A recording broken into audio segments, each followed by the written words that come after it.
Michael is an effective activist because it is his heart that drives his life.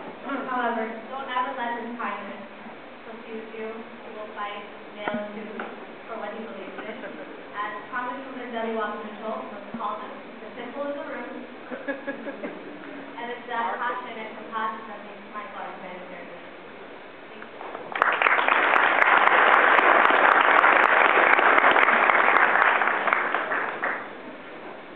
Good morning. I'm truly honored to be here today and humbled by the courage of the Broward Young Democrats in recognizing me as Humanitarian of the Year. Over the last month, there's been a small amount of controversy over one email by author. In the blog, I've been called countless names, some of which our own hero, Congresswoman Debbie Wasserman-Schultz, has been called. But for the most part, I found incredible humor in the anonymous comments, especially when you consider that these childish, anonymous bloggers hide behind fake names as if it were a bad toupee.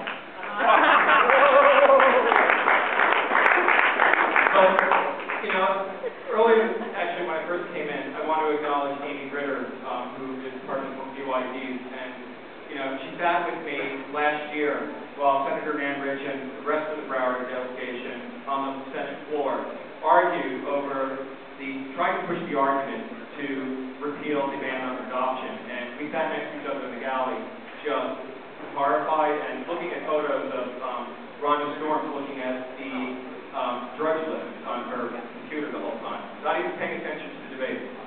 But let me invite you all to be intolerant. I want you to be intolerant when we hear stories from people who struggle with discrimination.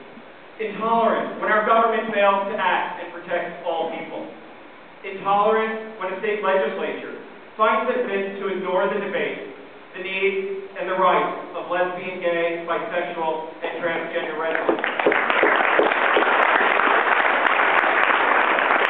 Intolerant when my community cowardly runs from confrontation.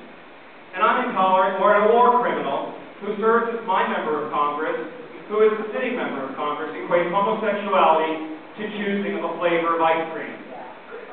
This is the same plantation owner, yes, I'm going there, who will not hold open the door to equality for his own gay family and friends, who he parades around like trophies, no matter what dress and pair of heels Alan West masquerades around in. He certainly is no Harriet Tubman. She was a courageous woman who never had to hold a gun to an innocent person's head. And today, it's appropriate to say that if we didn't have intolerant leaders like Martin Luther King Jr. and Bayard Rustin, we would not have witnessed the advancement of civil rights for persons of color. In 2000, I moved to South Florida to die. My health was failing and I was unable to slow the progression of AIDS.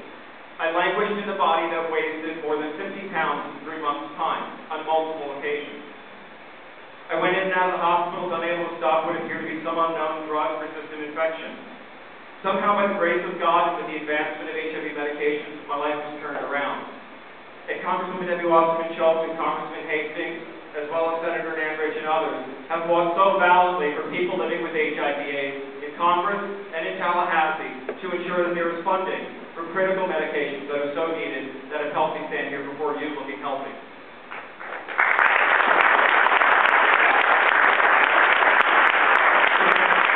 It was during those darkest days when I received a letter from my stepmother who wrote that my having AIDS was God's punishment for being a homosexual.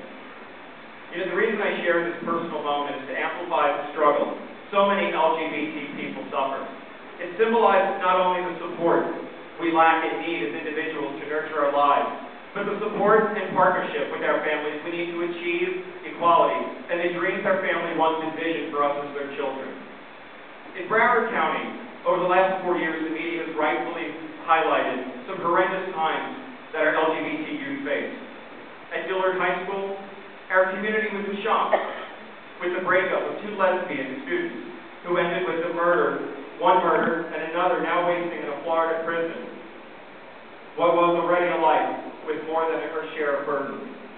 On Sistrunk Boulevard, a transgender youth was shot in cold blood on a corner known for prostitution, only months after a loving mother removed her child from Hollywood High School. where her baby was constantly bullied and taunted. Most recently, a misguided principal in Blanche High School recklessly endangered the lives of 2 lesbian students when outing them to their parents, merely for holding hands under the threat of suspension, and claimed it was against school-based policy, a policy that doesn't exist in writing. Until recently, I endured the pain, and I even served on the school board's diversity committee, which is chaired by a homophobic individual. Oh, it gets better. All right, rolling folks. Who once equated the notion of LGBT family to that of the murderous cult, the family founded by Charles Manson. How tragic when the leadership of a committee charged to address the issues of diversity and inclusion in our public schools permits other homophobic individuals to refer to 2 lesbian students at Blanche High School as those girls living that lifestyle. What kind of diversity and inclusiveness are we actually addressing in our school district then? Despite my warning of you really don't know what you're getting yourself into, 4 years ago, a very courageous woman by the name of Jennifer Gottlieb had the courage to appoint me to this committee. Over the last 4 years, we worked closely together with her and her other colleagues and district staff to ensure LGBTQ youth, family, and employees were no longer left in the shadow and their needs invisible. It certainly can be said, Jennifer, please stand up.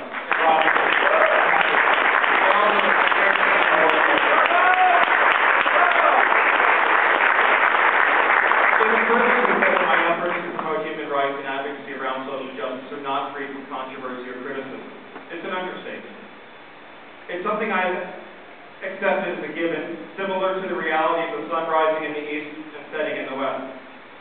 Fighting for what we know is just is often a long journey, where we must find the courage within ourselves, not only to confront the forces of human nature who marginalize us from equality, but also the courage to challenge our friends who claim they support us.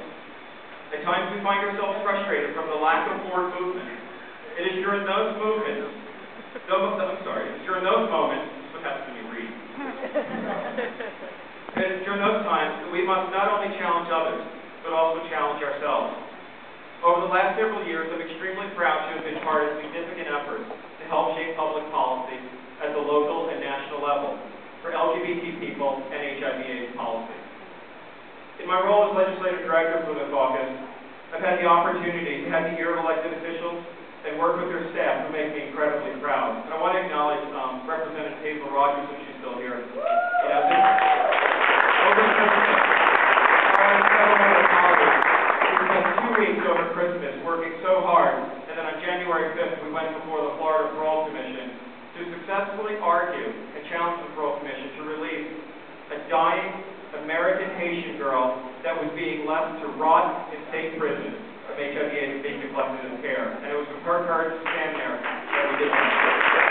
Lastly, I want to thank my parents and fellow Democratic operatives and Evans for the support he's shown me over the years that I've known him. He's been a tremendous amount of support. I just want to close and say, working together as a community, and drawing on our combined strengths, we will achieve the goals we envision.